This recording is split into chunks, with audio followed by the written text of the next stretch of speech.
Dear brothers, good morning, boys. They let us get to Friday again, fellas.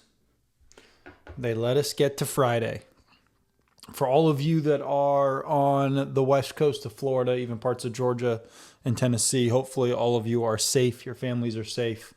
Helene was a big bastard and has done a lot of damage to a lot of people's lives, specifically on the west coast. We didn't really have anything, thankfully, over here on the east coast. But to anybody affected, we're thinking about you. Thoughts are with you. Prayers for you. And hopefully you guys are all making it through. So a couple of quick updates, which I've been asked by a few of you, so I figured I'll address all of you. The Heroic Man is coming along well. I am definitely learning a lot about what I'm writing in terms of how I want it to be presented to all of you. I think what's actually going to happen is it's going to end up falling more along the lines of a book that you can literally carry in your pocket. Think along the lines of Man's Search for Meaning, Meditations by Marcus Aurelius, The Good Life Handbook by Epictetus, How to Live on 24 Hours a Day by Arnold Bennett. Those kind of books where you can pull it out anytime, and every time you pull it out, there's something in there that you can gain, hopefully, some wisdom from. Certainly not wisdom that I have come up with. I've been pretty fervent in my own prayers about that before I write. Is all that I am saying is stuff that other more brilliant people or God himself has already come up with. And I just so happen to be a medium that's putting it out into a book that hopefully all of you will get something really good out of. So outside of that, I guess that is kind of that's the big main update. So I'm working on that. It's coming along. It's going well. I'm pretty stoked about that. And outside of that, I may have another book that's getting written very soon here that was just confirmed by a good friend of mine who I sent kind of my brief ideas on. And he was like, dude, write it now. So, there may also be a little bit of a fantasy book coming out in conjunction with The Heroic Man. It's all very exciting stuff. Nonetheless, what I actually want to talk about today, after my long-winded introduction, is this. And that is one of the problems that I have found as I've been working with a lot more men now is that they've stopped dreaming. They've stopped thinking that they can go do things that are exciting. They've stopped thinking that they're capable of accomplishing things. And I think that this is all just on that same path where men have been told over the last 20, 30 years, you're not as important. You don't have to be a sole breadwinner. There's no wars necessarily, quote unquote, for you to be forced to go fight in. You don't really have any reason. And so because of that, I think it's resulted in a little bit of men thinking they're just not good enough for what some of their aspirations are. And I vehemently disagree with all of that sentiment. But it's something I have found with a lot of younger men today specifically. And I don't even just mean dreaming as like of a vocation of some kind of, I want to write a book. I want to climb Everest. I want to do X, Y, and Z. It's even the dreaming of, I want to have a family. I want to have a wife. I want to, be one of the coaches on my kids' little league team. That may not seem like a dream to many of you, but to a lot of people, that is the culmination of goodness in their life. I've met some folks that they don't have a ton of money. They don't have a lot of resources, but they've always dreamed of being able to have a family that comes home at night and eats around the dinner table. They've dreamed about being to go to all of their kids' games. They've dreamed about having multiple children. And so I think one of the problems we're facing or that I'm seeing more often with men today, is that they're refusing to dream because it feels too far-fetched. They've been told that they can't start a business. They've been told that it's not smart to have kids. They've been told that you shouldn't buy a home. They've been told that, you should really just play second fiddle to the people around you because, it's really not going to work out. Right now, as we speak, they're being told that their jobs are going to be wiped off the face of the planet because of, the advancement in AI and technology. Everywhere you look, men are being told that there's nothing to dream for anymore. And I want to be at least one of the voices that attempts to stop that. And all of you listening to this should be doing the exact same. Because although the world is advancing and we have all of these things happening, if we aren't men who are dreaming, who have aspirations beyond ourself, we are eventually going to become, for no better use of the term, stupid.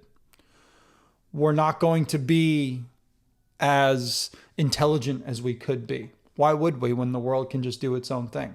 We're not going to work hard to create the things that we like. We're going to avoid children or getting married because that can result in some kind of pain. And, that dream is cool of me being married with some kids running around, but I don't really know if it's worth the pain of all of that. And so that can't be allowed. Because at the end of the day, those dreams that people have can come to reality.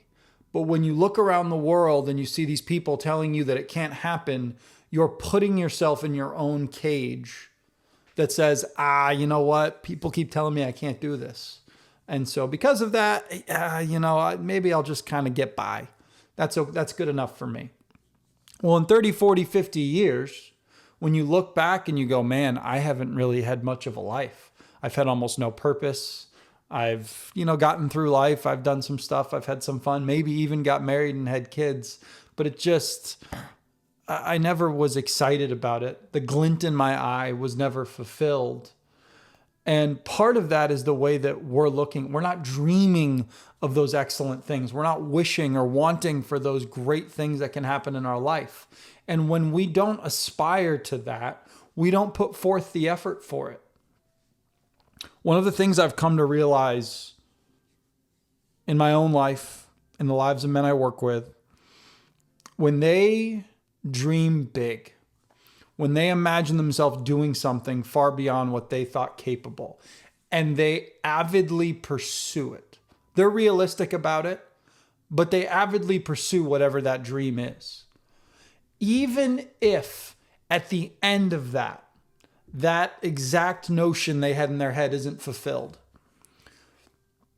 the amount of knowledge, wisdom, character that is built across that time frame to try to reach that goal is more than enough to make their lives better. And in the midst of that dream they had, it might transition a little bit. It might turn into something different because they put themselves forward. They allowed themselves to struggle, to fail, to realize they're not very good at things. I can tell all of you this: nothing great happened because someone was born with an ability.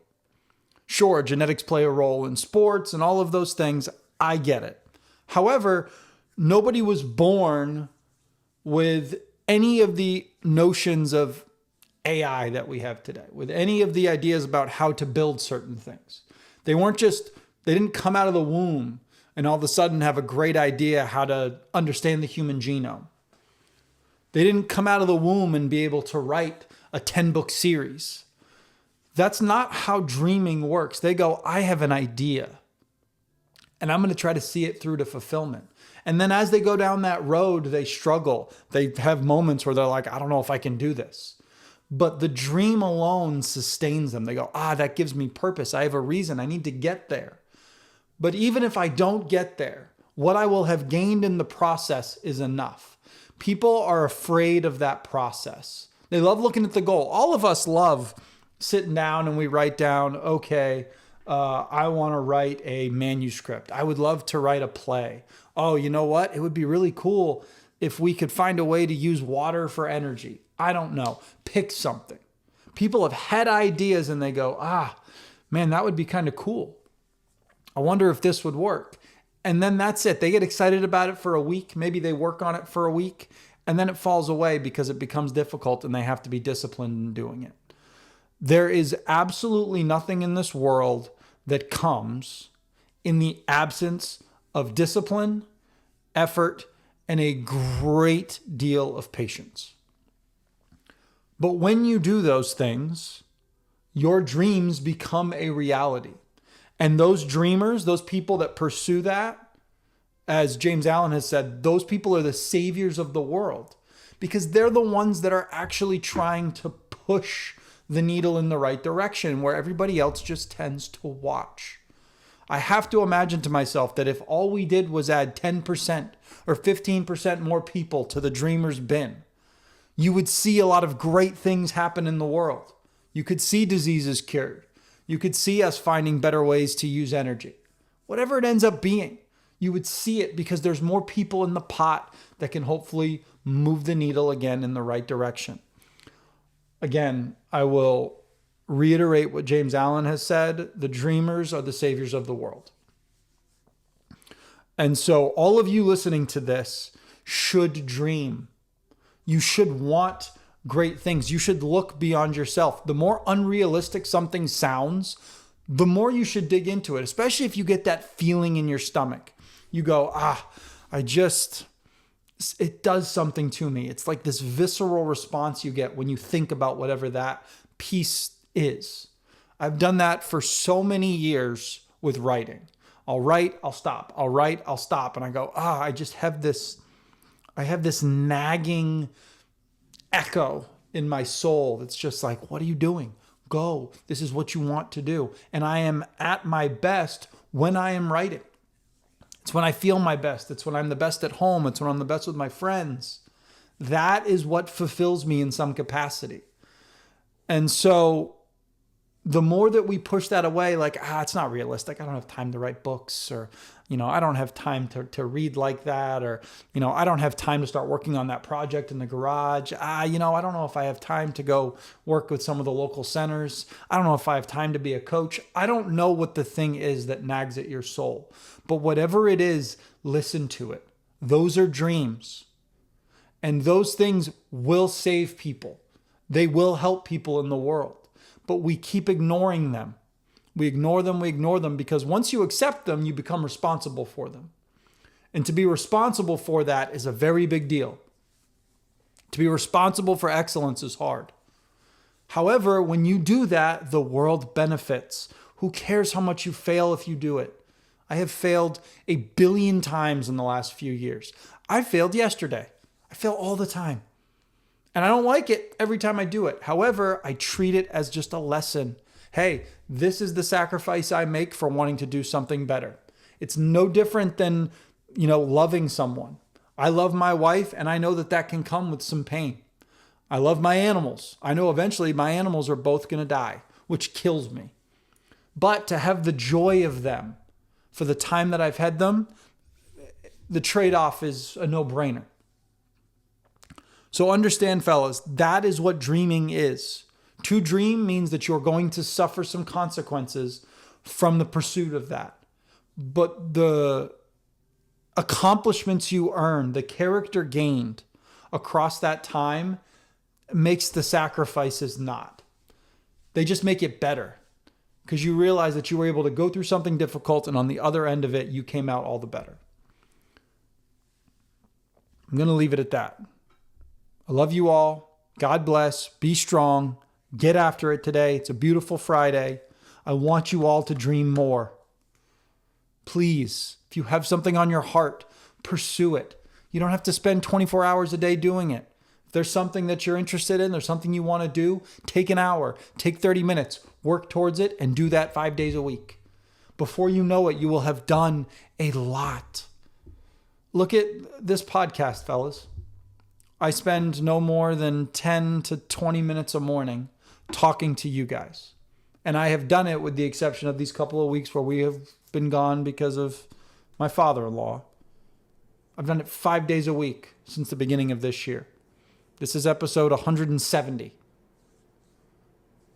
And this doesn't really have anything to do with, this doesn't make me any money. I don't get anything out of this, but it was in my soul. It nagged at me. It told me I had to do it. And when I'm not doing it, I feel that energy being drawn from me. You can do the things that your heart is set on. You can dream and still do a regular job. You can make that job your dream. I don't know. But it doesn't mean that if you just happen to be like, well, I got to pay bills. Go pay your bills. I've got kids. Take care of your kids. But in the 20 minutes that you're doing whatever, I've got some friends that whenever they go take a dump, that's when they do the work that they want to, that's nagging at their heart. Silly as it sounds, totally true. I want all of you to do that. Pursue that for me. I want to see more men doing this. Too many of us are falling victim to the world saying, you guys don't really need to do anything. Don't worry about it. Just trying to kick men to the curb. I fucking hate that. I want all of you to go forth and be successful. I want you to pursue things that seem unrealistic. What you gain out of it is so beautiful. You'll learn more about yourself than you'll ever know. You'll see how resilient you are, how strong you are. You'll be able to contribute to the world in a manner you had never thought possible. And when you do that, life is just so much better, guys. All right, I'm done. I love you all. God bless. Be strong. Let's get after it. Have an amazing weekend. That's it. We'll see y'all.